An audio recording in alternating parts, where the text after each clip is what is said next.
নমস্কার বন্ধুরা, কেমন আছেন সবাই? গল্প যেখানে সত্যি চ্যানেলের আরও একটি নতুন গল্পে আবারও আপনাদের সকলকে স্বাগত জানাই। বিশ্বজুড়ে শহরগুলি সেজে উঠেছে। ইউরোপ আমেরিকা মহাদেশে বরফের মধ্যেই উৎসবের প্রস্তুতি চলেছে তুঙ্গে। পিছিয়ে নেই বিশ্বের বাকি মহাদেশেরাও। এমনকি প্রতি বছরের মতো এবছরও আলোকমালায় সেজে উঠছে পার্ক স্ট্রিট।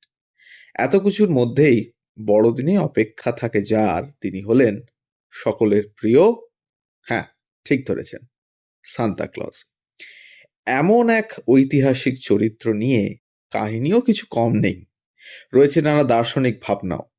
তবে সান্তা ক্লজের অস্তিত্ব নিয়ে দ্বিমত থাকলেও একাধিক গ্রন্থ, ডাচ লোককাহিনী থেকে জানা যায় সান্তা ক্লজ রূপকথার গল্প নয়। এক এক মহাদেশ উপমহাদেশে সান্তা ক্লজের এক এক কাহিনীও রয়েছে।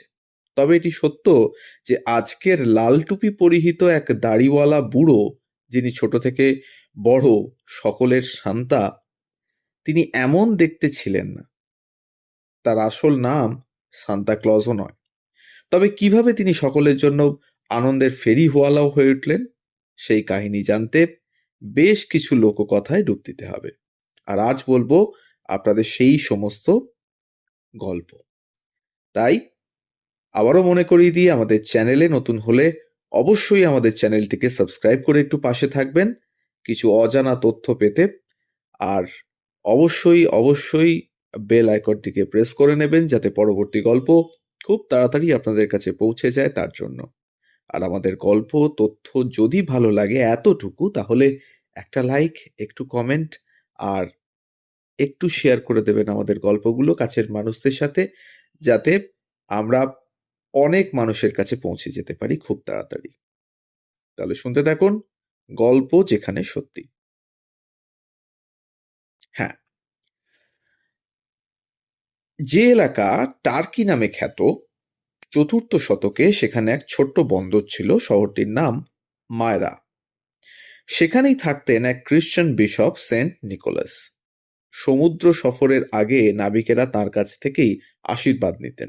এমনকি সদ্য বিবাহিতেরা আসতেন তার আশিস পেতে। কালে কালে তিনি হয়ে উঠেছিলেন সন্ত নিকোলাস।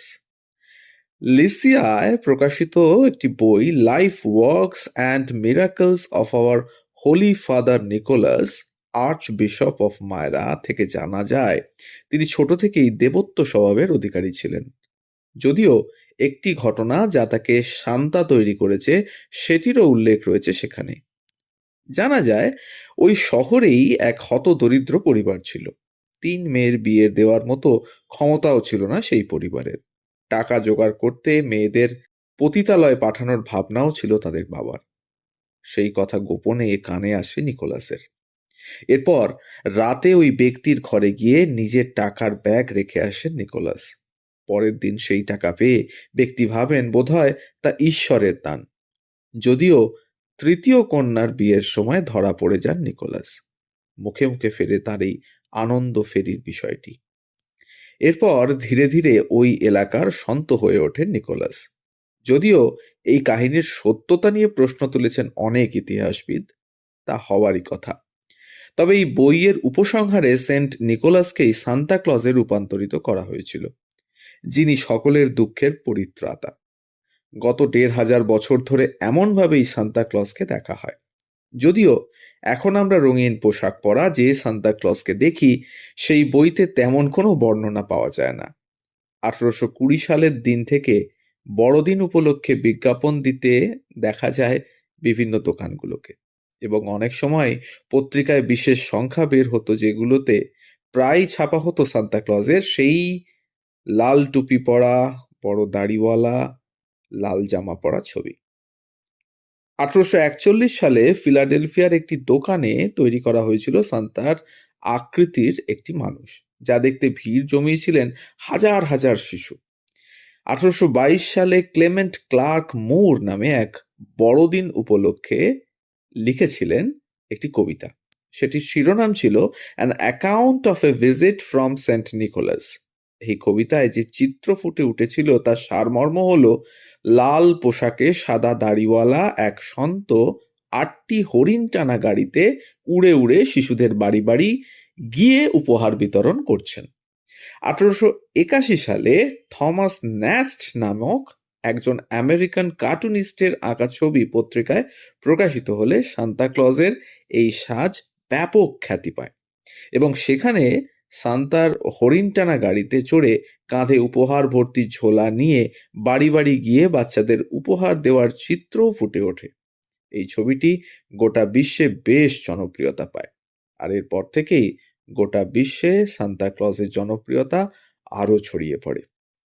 সেই ছবিতে দেখা যায় হরিণ টানা গাড়িতে চড়ে কাঁধে উপহার ভর্তি ঝোলা নিয়ে বাড়ি বাড়ি গিয়ে বাচ্চাদের উপহার দিচ্ছেন সান্তা ক্লজ। বড়দিনে তাই তিনি এখন ফাদার ক্রিসমাস হয়ে উঠেছেন সকলের কাছে। লোককথা অনুসারে তিনি সন্ত নিকোলাস থেকে সিন্টার ক্লজ এবং শেষে সান্তা ক্লজ হয়ে উঠেছেন এই বৃদ্ধ। কানাডার মোসকোকা গ্রামে বলা হয় সকলের প্রিয় সান্তা ক্লজের বাড়ি। সেখানে সান্তার নামে একটি মেইলিং পোস্ট তৈরি করা হয়েছিল, যেখানে আজও লক্ষ লক্ষ চিঠি পৌঁছয়। আর সেই ডাকের কোডটা কি জানেন? H0H0H0। এবং সেই থেকেই মনে করা হয় সান্টা হো হো হো করে হেসে উপহার দেবেন 24শে ডিসেম্বর রাতে। তার উপহার পেতে বড়দিনের আগের দিন অধীর আগ্রহে অপেক্ষা করে থাকে বিশ্বের সমস্ত শিশুরা। যীশু খ্রিস্টের জন্মদিন মানেই আনন্দের উৎসব। সব বিষাদ ভুলে একে অপরের মুখে হাসি ফোটাতে চান সকলে। সেই থেকে বিশ্বাস বড়দিনের ঠিক আগের রাতে তিনি স্লেজ গাড়ি চেপে পৌঁছে যান ঘরে ঘরে, আর সেই স্লেজ গাড়ি টানে হরিণ। উপহারের পাশাপাশি তিনি মনোবাঞ্ছাও পূরণ করেন সকলের। তাই 24শে ডিসেম্বর রাতে মোজা ঝুলিয়ে রাখা হয় সেন্ট নিকোলাস বা সান্তা ক্লজের থেকে বিশেষ দিনে উপহার পাওয়ার আশায়। তবে সান্তাকে সন্ত বলা যেতেই পারে, কারণ তিনি এমন এক চরিত্র যিনি কোনো ধর্মের ভেদাভেদ মানেন না। দেশ, সীমান্ত, উৎসব কোনো কাঁটাতাড়ি আটকাতে পারে না তার এই হরিণ টানা গাড়িকে। সান্তা রয়েছেন আমাদের সকলের জীবনেই। ভালো লাগা ছড়িয়ে দেওয়া ব্যক্তিরাই তো হয়ে ওঠেন আসল সান্তা। তবে ছোটবেলার সেই সান্তার আনন্দ বড়বেলায় ম্রিয়মাণ হলেও উদযাপন কিন্তু একই থাকে। সান্তা যেমন লোককাহিনীতে রয়েছেন, সান্তা তেমনভাবেই রয়েছেন বাস্তবেও, যিনি খুশি ছড়িয়ে দিতে আসেন সকলের জীবনে। সাদা কালো জীবনে দেন এক রাশ রং, এক ছটা আলো। তিনিই তো বড়দিনের আনন্দের ফেরিওয়ালা। এবং আমাদের দৈনন্দিন জীবনে এমন এক একজন সান্তা কিন্তু থেকেই যায়। শিশু বয়সে বাবা মা কখনো সান্তা হয়ে ওঠেন, আবার কোনো কোনো বন্ধু বা কোনো প্রিয়জনও কখনো কখনো কারোর কাছে সান্তা হয়ে ওঠেন। সান্তাদের অস্তিত্ব সবসময় থাকে, না হলে সমাজ জীবন চলতো না। তাই আজকে সান্তা ক্লজের জীবনী নিয়ে কিছু তথ্য রইল আপনাদের কাছে। জানি না এই তথ্য কতটা গ্রহণযোগ্য, বিভিন্ন মতবাদ নিশ্চয়ই থাকবে। তবে আমরা যে তথ্য পেয়েছিলাম সেটাই আপনাদের সামনে তুলে ধরলাম। আমাদের তথ্য যদি ভালো লাগে তাহলে অবশ্যই আমাদের চ্যানেলটিকে সাবস্ক্রাইব করে পাশে থাকবেন, আর একটু ছড়িয়ে দেবেন আমাদের গল্পগুলো, যাতে আমরা অনেক মানুষের কাছে পৌঁছে যেতে পারি। সবাই ভালো থাকুন, সুস্থ থাকুন, আর শুনতে থাকুন গল্প যেখানে সত্যি। আমরা থাকছি প্রতিদিন ঠিক সকাল 9টা থেকে 9টা 30 মিনিট। সবাই ভালো থাকুন। ধন্যবাদ।